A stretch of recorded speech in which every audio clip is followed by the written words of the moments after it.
और बच्चों कैसे हो? वेलकम टू पढ़ने दो यूट्यूब चैनल। तो ये चैनल आपको अभी हम स्टार्टिंग में बैच ले रहे हैं 10th क्लास का। तो आप सबका एग्जाम्स वगैरह 9th के कंप्लीट हो गए और अब आप 10th क्लास में चढ़ गए हो। तो 10th क्लास में मैं हूं नितिन और मैं आपको आज 10th क्लास का सबसे फर्स्ट चैप्टर से स्टार्ट करूंगा। एंड ये एक बहुत लंबी सीरीज होगी। इसके अंदर स्टार्टिंग में फर्स्ट चैप्टर, पहले चैप्टर में मैं आपको बताऊंगा कि इस फर्स्ट चैप्टर में है क्या क्या, इसके अंदर आपको क्या क्या पढ़ना है। एंड उसके बाद धीरे धीरे इसके अंदर जो क्वेश्चंस है वो क्वेश्चंस आपको रिवाइज कराए जाएंगे, आपको क्वेश्चंस बताए जाएंगे, उसको किस तरीके से सॉल्व करना है ये बताया जाएगा। तो ये जो हमारा पैटर्न रहेगा, ये पैटर्न हमारा सीबीएसई रहेगा। ये सीबीएसई आपको, आप चाहे आरबीएसई के हो चाहे आप सीबीएसई बोर्ड के हो, ये सब एनसीईआरटी बोर्ड आता है मैथ्स का 10th क्लास का। तो बेसिकली ये एनसीईआरटी करिकुलम का मैं आपको पढ़ा रहा हूँ।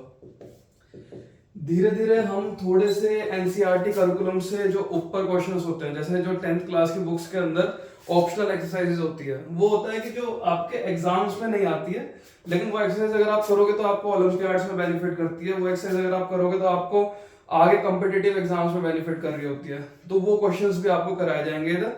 तो ये एक काइंड ऑफ अ सीरीज बनेगी जिसके अंदर स्टार्टिंग फ्रॉम फर्स्ट चैप्टर से धीरे धीरे आपको एंड में 15 चैप्टर तक पूरा एक मैथ्स का करिकुलम को पढ़ाया जाएगा। तो आज आपका डे फर्स्ट है, day first. And day first में ये मेरा जो चैनल है, ये पढ़ने दो यूट्यूब चैनल है। ये इसके अंदर आपको मैथ्स के लिए 10th 11th एंड 12th ये इन 3 क्लासेस का पूरा करिकुलम को पढ़ाया जाएगा। धीरे धीरे मैं 9th स्टार्ट करूंगा, लेकिन 9th अभी स्टार्ट नहीं कर रहा, अभी स्टार्टिंग में 10th 11th और 12th ही पढ़ा रहा हूं मैं। तो अब स्टार्ट करते हैं कि हमारे फर्स्ट चैप्टर के अंदर 10th के एनसीईआरटी सिलेबस के अंदर फर्स्ट चैप्टर क्या है। तो बेसिकली फर्स्ट चैप्टर है आपका रियल नंबर्स। तो बच्चों बताओ रियल नंबर्स क्या होता है? रियल नंबर्स क्या होता है बच्चों? Real numbers, real numbers. तो बेसिकली जैसे नेम बता रहा है रियल नंबर्स, रियल का मतलब होता है असली।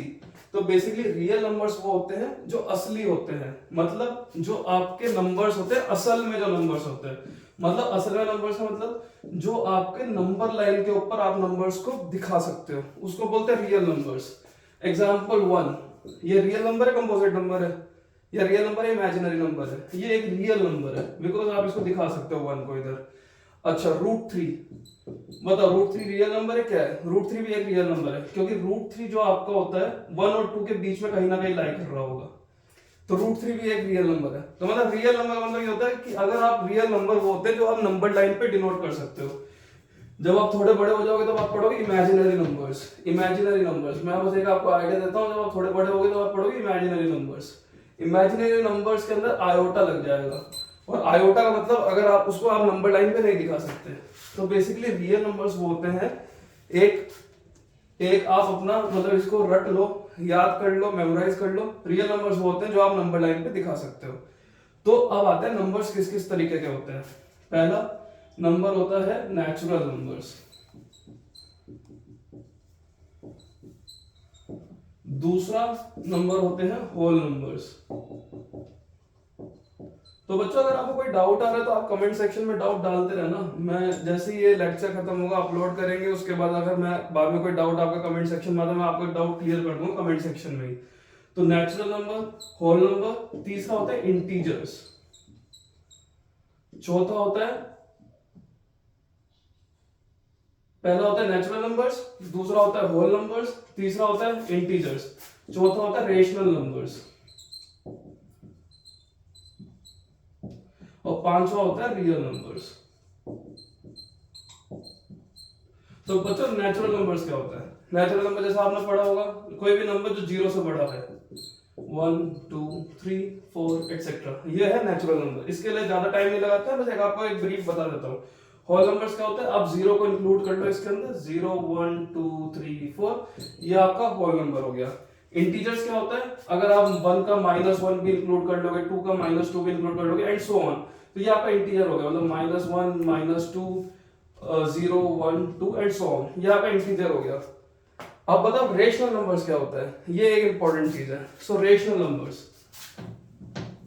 सो रेशनल नंबर्स बेसिकली क्या होता है, अगर कोई भी नंबर को आप p बाय क्यू की फॉर्म में लिख सकते हैं, अगर आप कोई भी नंबर को p बाय क्यू के फॉर्म में लिख सकते हैं, रेशनल नंबर्स। रेशनल नंबर्स वो होता है कि अगर आप कोई भी नंबर को, तो बच्चों रैशनल नंबर्स क्या होते हैं, सो रैशनल नंबर्स होता है कोई भी नंबर को अगर आप p बाय क्यू के फॉर्म में लिख सकते हैं तो उसको रैशनल नंबर बोलते हैं। अब बताओ q इसके अंदर क्या होगा, q should not be equal to 0। तो कोई भी नंबर रैशनल नंबर तब होता है अगर आप उसको p बाय क्यू के फॉर्म में लिख सकते हैं। इसको मतलब ये लगा लो, समझ लो इस चीज को, बहुत जरूरी है ये चीज कि रैशनल नंबर्स क्या होता है, कोई भी नंबर अगर p बाय क्यू की फॉर्म में लिख सकते हो और q आपका नॉट इक्वल टू 0 होना चाहिए, क्योंकि q अगर 0 हो गया तो ये नंबर इंफिनिटी बन जाता है। तो इसलिए कोई भी नंबर अगर आप p बाय क्यू की फॉर्म में लिख सकते हो और q अगर आपका नॉट इक्वल टू 0 है तो वो एक रैशनल नंबर है। इसके एग्जांपल्स देखते हैं रैशनल नंबर्स के। तो बच्चों बताओ 0 क्या रैशनल नंबर है कि इरैशनल नंबर है? 0 एक रैशनल नंबर है क्योंकि 0 को आप लिख सकते हो 0 by 1। So p here is 0, q here is 1 and q is not equal to 0, hence 0 is a rational number। और बताओ -5 रैशनल नंबर है कि इरैशनल नंबर है? -5 is a rational number, -5 by 1, p is equal to -5, q is equal to 1, so p by q -5 by 1 is equal to -5, again a rational number. और बताओ बच्चों बताओ 0.3 rational number है कि irrational number है? 0.3 को हम लिखते हैं 3 by 10, मतलब p equal to 3, q equal to 10। तो बेसिकली p by q के फॉर्म में लिख सकते हैं, तो 0.3 is also a rational number. और आप बच्चों बताओ 22/7। सो ये क्वेश्चन बहुत इंपॉर्टेंट है कि पाई और 22/7 में रैशनल नंबर कौन सा है? सो 22/7 एक रैशनल नंबर है, 22/7। So here p equal to 22, q equal to 7, तो 22/7 is also a rational number. अब 22/7 को थोड़ा सॉल्व करते हैं, क्या आता है 22/7, 7 3 जा 21, 21 10, 7 1 जा 7, 7 30, 7 4 जा 28, 28 20, 7 2 जा 14, 14 60, 7 7 जा 49, 7 8 जा 56, 7 8 जा 56, 40, 7 5 जा 35, 50, 7 7 जा 49, 10, अगेन 7 1 जा 7। अब आप इसको दोबारा रिपीट करोगे तो ये देखो 10 आ गया एंड स्टार्टिंग में 10 था, तो बेसिकली आपका 3.142857, 142857, 142857। तो बेसिकली 22/7 इज इक्वल टू 3.142857 का बार, मतलब जो 142857 है ये आपका बार बार रिपीट होता रहेगा infinitely many times, multiple times. Infinite का मतलब होता है मल्टीपल टाइम्स, मतलब जितनी बार भी वो कभी खत्म ही नहीं होगा। इन्फिनिटी का मतलब कभी खत्म ही नहीं होगा।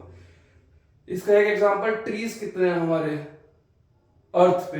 इन्फिनिटी। नंबर ऑफ कार्स कितनी है अर्थ पे? इन्फिनिटी। नंबर ऑफ स्टार्स कितने अर्थ पे? इन्फिनिटी। तो इन्फिनिटी का मतलब होता है कि इनफाइनाइट कभी खत्म ही नहीं होता है। तो अब ये बहुत इंपॉर्टेंट चीज है, इसको बोलते हैं repeating but not terminating. So basically कोई भी नंबर अगर आपका रिपीट हो रहा है डेसिमल के आगे बट टर्मिनेट नहीं हो रहा है तो वो है रैशनल नंबर। एंड कोई भी नंबर, सो अब आते हैं लास्ट में इरैशनल नंबर्स क्या होते हैं। इरैशनल नंबर्स क्या होते हैं? सो बच्चों इरैशनल नंबर्स क्या होते हैं? इरैशनल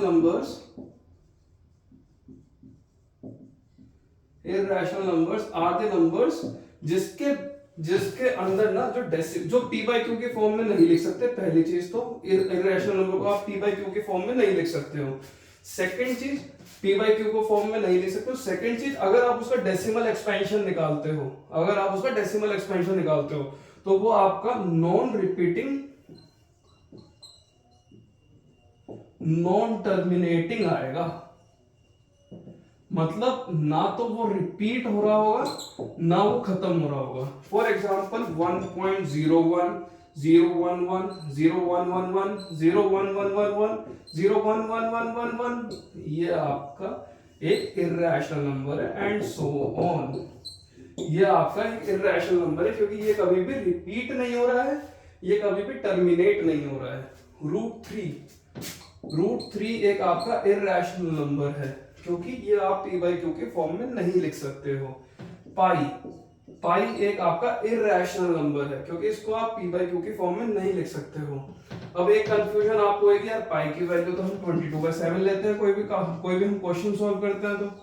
सो बेसिकली 22/7 पाई की एक क्लोजेस्ट वैल्यू है जो आपको कोई भी इक्वेशंस को सॉल्व करने के लिए, कोई भी कैलकुलेशंस को सॉल्व करने के लिए ली जाती है। 22/7 is not an equal to value of pi, it is a very closest value of pi। तो बच्चों समझ गए बच्चों? तो आपको आज ये समझ में आ गया कि रियल नंबर्स क्या होते हैं, ये समझ में आ गया कि रैशनल नंबर्स क्या होते हैं, इरैशनल नंबर्स क्या होते हैं। आपको ये समझ में आ गया है कि इंटीजर्स किसको कहते हैं, रैशनल नंबर्स किसको कहते हैं। तो बच्चों कभी भी मेरे हिसाब से आपको कोई डाउट नहीं आना चाहिए कि रियल नंबर्स क्या होते हैं, रैशनल नंबर्स क्या होते हैं। आपको बहुत इजी लगेगा ये चीज।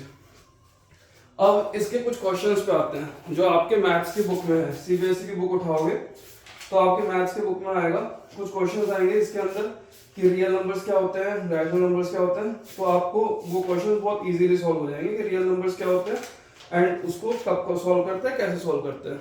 ठीक है, अब बच्चों आगे आते हैं। इस चैप्टर के अंदर जो सेकंड क्वेश्चन है आपका, सेकंड कांसेप्ट है जो आपको समझना है वो है Euclid's division lemma. Basically Euclid's division algorithm.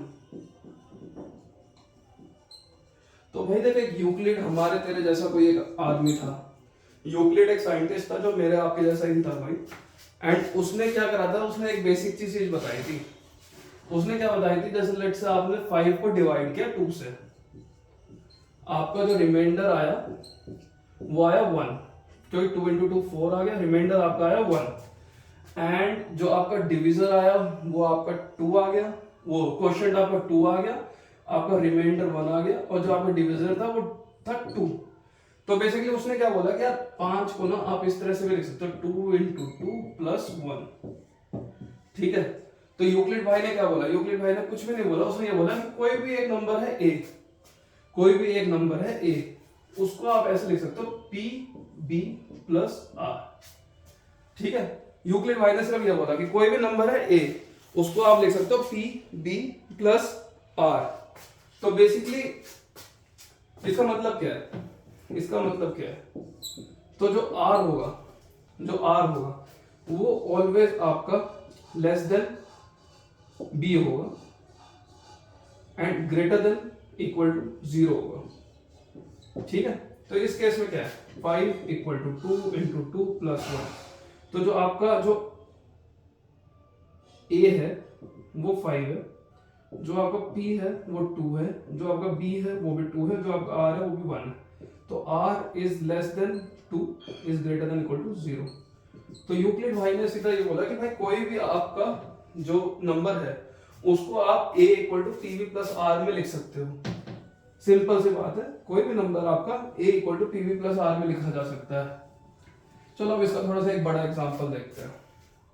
तो let's say 505 divided by let's say 35। ठीक है बच्चों, इसको डिवाइड करते हैं 505 से। तो अब यूक्लिड भाई ने क्या बोला कि भाई कोई भी नंबर को हम a equal to p v plus r में लिख सकते हैं। अब 35 है, 35 into 10 कितना होता है, 350। समझ गए बच्चों, 35 into 10 होता है आपका 350। अब 35 into 5 कितना हो गया, 175 हो गया। 5 7 5 12 3 4 5 525, मतलब 15। 35 into 14 करना है आपको, 14 5 70 42 490। तो बेसिकली 35 into 14 490, बेसिकली 5 515। तो basically 505 is equal to 505 is equal to 35, 505 is equal to 14 into 35 plus 15। समझ रहे हो बच्चों? तो अगेन इसमें ए जो आपका है वो 505 है, जो इसके अंदर बी है वो आपका 35 है, जो पी है वो आपका 14 है, और जो आर है वो आपका 15 है। तो यूक्लिड भाई ने ये बोला कि भाई कोई भी नंबर को 505 is equal to 14 into 35 plus 15 लिख सकते हैं।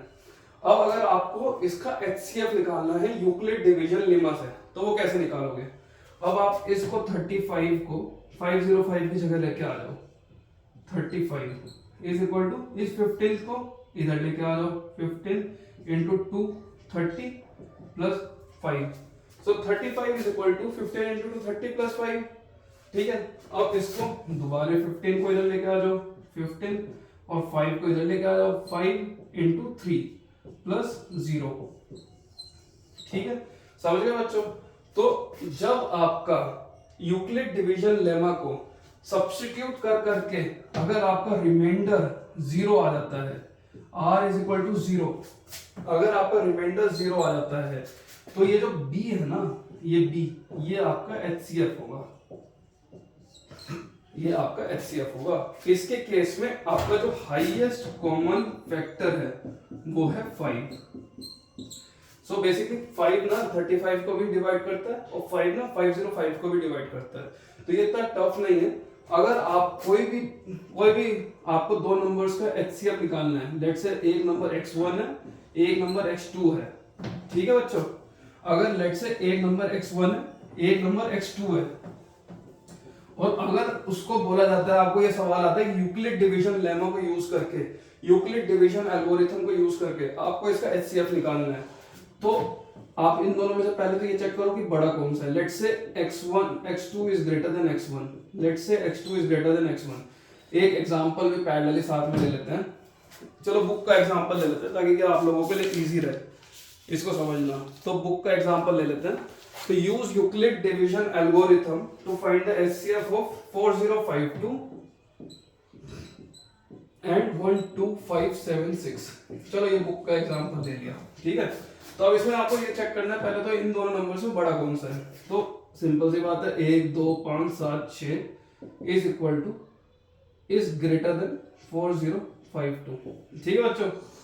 अब सेकेंड स्टेप क्या है, आपको इस नंबर को 112,576 को इसका कोई ना कोई मल्टीपल होगा p इंटू 4052 प्लस r, आपको इसको इस चीज में तोड़ना है। तो अगर आप इसको ट्रायल एंड एरर करके करोगे तो बेसिकली आपको ये फाइंड होएगा कि जो 12576 है is equal to 4052 into 3 plus 420। समझ में आ गया आपको? अगर जो 12,576 है वो 4052 को आप 3 टाइम्स मल्टीप्लाई करोगे तो 420 रिमाइंडर आएगा। अब आपको क्या करना है, ये जो 4052 है इसको तो आपको इधर लेके आना है और 420 को आपको इधर लेके आना है। तो basically 4052 is equal to 420 into x plus r. अब आपको अगेन ये x निकालना है। तो अगर आप इसको ट्रायल एंड एरर करोगे तो x आएगा आपका 9, 420 इंटू 9, और जो रिमाइंडर आएगा वो आपका आएगा 272। ठीक है। अब again 420 is equal to 272 into 1 plus इन दोनों के बीच में अगर आप निकालोगे तो क्या आएगा 148। Again 272 is equal to 148 into 1 plus 124। Again 148 is equal to 124 into 1 plus 24. Again 124 is equal to 24 into 5 plus 4. Again 24 is equal to 4 into 6 plus 0. अब देखो आपका रिमाइंडर एंड में 0 आ गया। Here r is equal to 0. तो मैंने आपको पहले ही बताया था कि ये जो 4 है ना, ये आपका HCF बन जाएगा बाय यूक्लिड डिवीजन लेमा और बाय यूक्लिड डिवीजन एल्गोरिथम। तो बेसिकली जो 4 है ना, ये आपको 12576 को भी डिवाइड करेगा और ये 4052 को भी डिवाइड करेगा। तो बच्चों समझ में आ गया यूक्लिड डिवीजन लेमा क्या है? बहुत बेसिक सी चीज है। यूक्लिड डिवीजन, यूक्लिड भाई ने ये बोला था, यूक्लिड डिवीजन लेमा मतलब ये है कि यूक्लिड भाई ने ये बोला था कि अगर आपका कोई भी नंबर है तो वो कोई भी नंबर के प्रोडक्ट को अगर आप कुछ मल्टीप्लाई करोगे, किसी भी नंबर से आप किसी को भी डिवाइड करोगे ना, और उसका रिमाइंडर कुछ ना कुछ आएगा, चाहे वो 0 हो। तो यूक्लिड भाई ने ये बोला था कि वो आपका जो रिमाइंडर आएगा ना उसको ऐड कर दो, एंड जो जिससे डिवाइड किया एंड जितना से डिवाइड किया है उनको मल्टीप्लाई कर दो। तो ये बेसिक सा एक चीज बताई थी यूक्लिड भाई ने, ठीक है। अब चलो आते हैं इस पे कि जो आपके क्वेश्चंस थे, क्वेश्चंस ये था जैसे show that every positive even integer is in the form of 2q। तो भाई क्वेश्चन क्या है, show any positive even integer will be of the form 2q। ये क्वेश्चन है कि कोई भी पॉजिटिव इवन इंटीजर ना आपका 2q की फॉर्म में होगा। तो let us assume any positive, even को अभी छोड़ते हैं, integer b x is equal to 2q, ठीक है। अब यूक्लिड भाई ने क्या बोला था, आगे यूक्लिड पे आता है। यूक्लिड ने क्या बोला था, a is equal to b q plus r. तो इस केस में जो a है आपका वो x है, ठीक है, जो b है आपका वो आपका 2 है, और जो q है आपका वो q है प्लस r, एंड जो r है ना वो लेस देन तो b होना चाहिए, और वो ग्रेटर देन 0 होना चाहिए, ग्रेटर देन इक्वल टू 0 होना चाहिए, ठीक है। तो अगर आपका x is equal to 2q है तो जो r है वो x है वो आपका या तो 2q प्लस 0 हो सकता है या 2q प्लस 1 हो सकता है। According to Euclid x is equal to 2q plus 0 और x can be equal to 2q plus 1। अगर कोई भी आपका इंटीजर है वो 2q प्लस 0 के फॉर्म में लिख सकता है और 2q प्लस 1 के फॉर्म में लिख सकता है। एक इसको प्रूफ करते हैं कि लेट्स से अगर आपका x 0 है, ठीक है, तो आपका q 0 हो जाएगा, तो बेसिकली x आ जाएगा आपका। लेट्स से x आपका 1 है, तो इस इक्वेशन के हिसाब से q 0 कर दो तो x 1 आ गया। लेट्स से आपका x 2 है, तो इस इक्वेशन के हिसाब से q को 1 कर दो तो x 2 आ गया। लेट्स से आपका x 3 है, तो इस इक्वेशन के हिसाब से q को 1 पुट कर दो तो x 3 आ गया। तो आप कोई भी नंबर निकाल सकते हो इन दोनों इक्वेशन को यूज करके, x is equal to 2q और x is equal to 2q plus 1, ठीक है बच्चों। अब देखो अगर आप x is equal to 2q plus 1 लोगे, इसका मतलब क्या हुआ कि वो जो इंटीजर है आपका वो कभी भी पॉजिटिव नहीं, वो कभी भी इवन इंटीजर नहीं होगा, क्योंकि उसका रिमाइंडर 1 आ रहा है जब उसको 2 से डिवाइड करते हैं। और कोई भी इंटीजर आपका इवन इंटीजर तब का आ जाता है जब वो 2 से डिवाइड करें उसको और जो रिमाइंडर है वो 0 है, करेक्ट। तो कोई भी इंटीजर को अगर आप 2 से डिवाइड करते हो और उसका जो रिमाइंडर है, रिमाइंडर का मतलब जो उसके अंदर वैल्यू बचती है वो अगर 0 आती है तो उस इंटीजर को आप इवन इंटीजर कहते हो।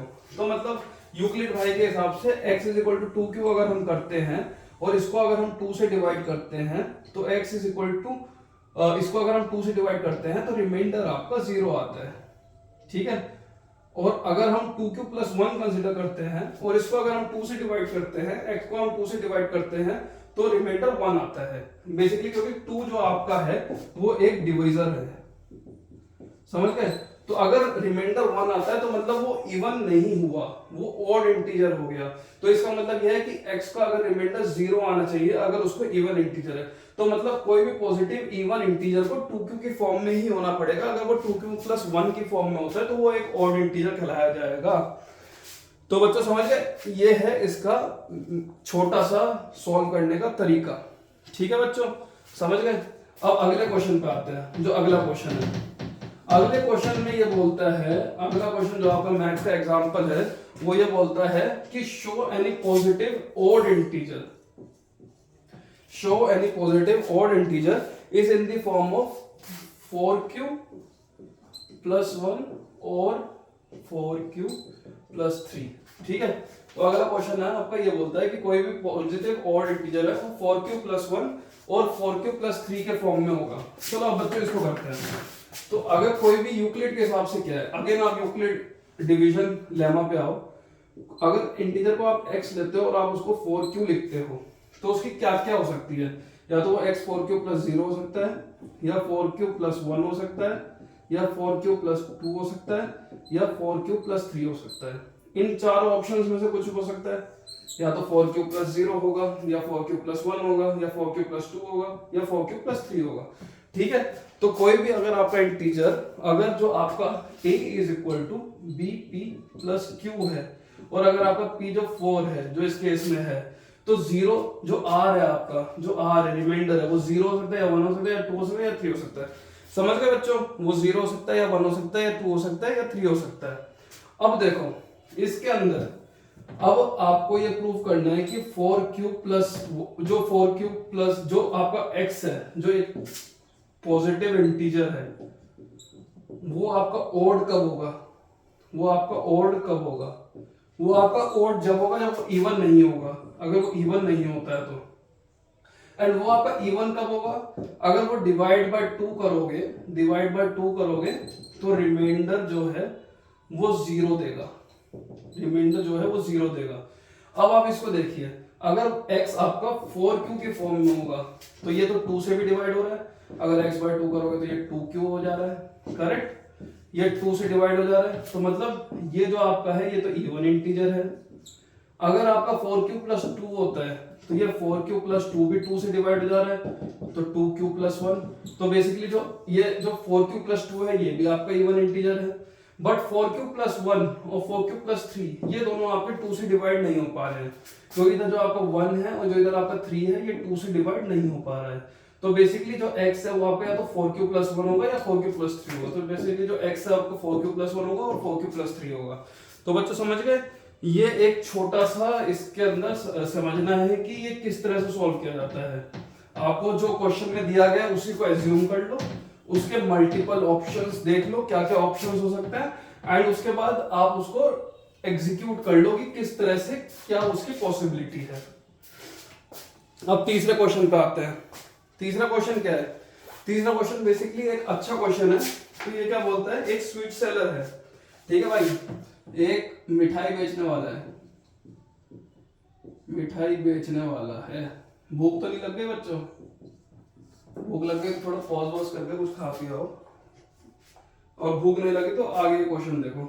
अ स्वीट सेलर है 420 काजू की बर्फी, 420 काजू की बर्फी है, इस शेप में होते ना काजू की बर्फी, मन कर गया खाने का। 420 काजू की बर्फी एंड 130 बादाम की बर्फी, 130 बादाम बर्फीज, बादाम बर्फीज, ठीक है। तो ये बोलता है कि she wants to stack them in such a way. तो बेसिकली स्टैक का मतलब क्या होता है, स्टैक का मतलब कुछ नहीं होता है, स्टैक का मतलब होता है एक के ऊपर एक लगाना, इसको बोलते हैं स्टैक। तो she wants to stack them in such a way that each stack should have same number, perfect. तो ईच स्टैक मतलब जो जितने भी स्टैक्स है ना, ये 1 2 3 4 5 6 7 8 9, तो सारे स्टैक्स ना सेम नंबर के होने चाहिए, पहली चीज। दूसरी चीज, किसी भी स्टैक में काजू और बादाम मिक्स नहीं होने चाहिए, समझ गए, किसी भी स्टैक में काजू और बादाम मिक्स नहीं होने चाहिए, और सारे स्टैक सेम साइज के होने चाहिए, ठीक है। तो आपको क्या फाइंड करना है, आपको इन दोनों में फाइंड क्या करना है, आपको इन दोनों में कुछ भी फाइंड नहीं करना, एक normal highest common factor find करना है। तो देखो बच्चों, एक और चीज बता देता हूं, तुमको ना मतलब थंब ऑफ रूल की तरह देख सकते हो कि आपको एलसीएम कब निकालना है और एचसीएफ कब निकालना है।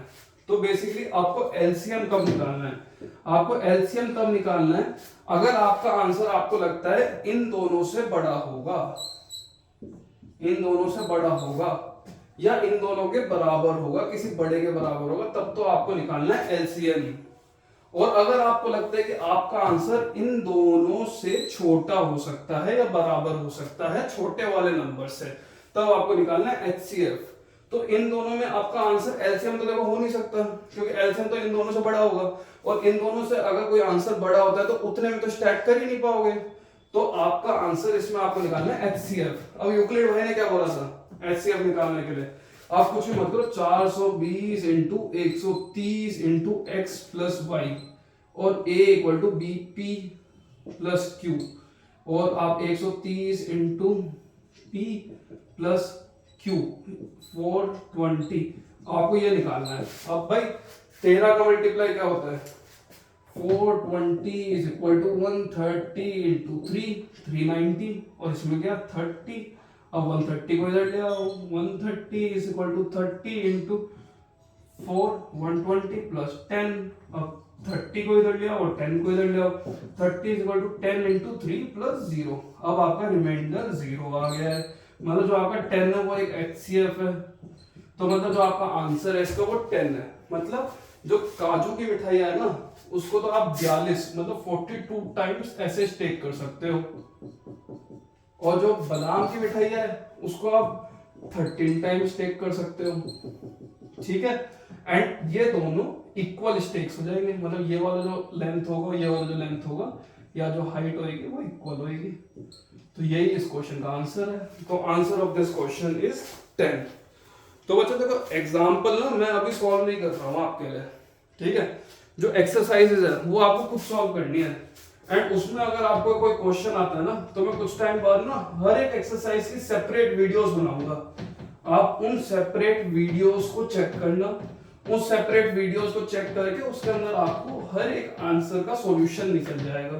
तो मैं आपको अभी सॉल्यूशन किसी भी एक्सरसाइज का नहीं बताऊंगा, वो आपका काम है किसी भी एक्सरसाइज का सॉल्यूशन निकालना। सेकंड चीज, अभी देखो मैंने आपको क्या क्या बता दिया, अभी मैंने आपको व्हाट आर रियल नंबर्स बता दिया है, मैंने आपको यूक्लिड डिवीजन लेमा बता दिया है। अब इसके अंदर दो चीजें और बच रही है, fundamental theorem of arithmetic and HCF and LCM निकालना, एंड इर्रेशनल नंबर्स क्या चीज है।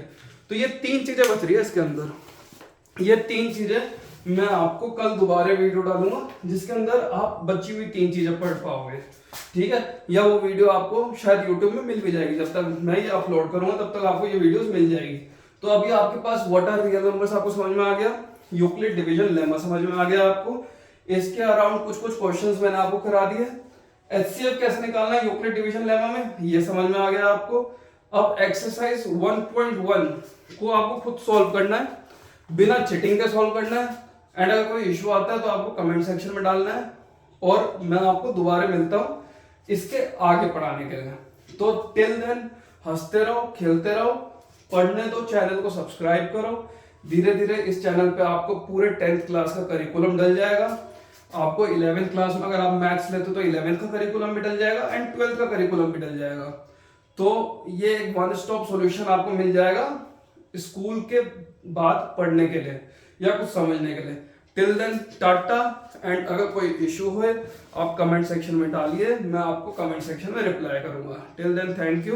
एंड हाँ बच्चों, इसको अपने क्लास में जरूर शेयर करना। थोड़ा सा मैं भी मेहनत कर रहा हूँ आपको समझाने के लिए, थोड़ा सा आप भी मेहनत कर लो इसको शेयर करने के लिए, ठीक है। मिलते हैं, कोई इशू हो तो बताना, एंड भाई चैनल को सब्सक्राइब और लाइक तो कर दो प्लीज। पढ़ने तो चैनल है, आपको बहुत काम आने वाला है, ये मेरी गारंटी है। धीरे धीरे ये आपको बहुत अच्छे कंटेंट प्रोवाइड करना चालू कर देगा। चलो थैंक यू, बाय बाय।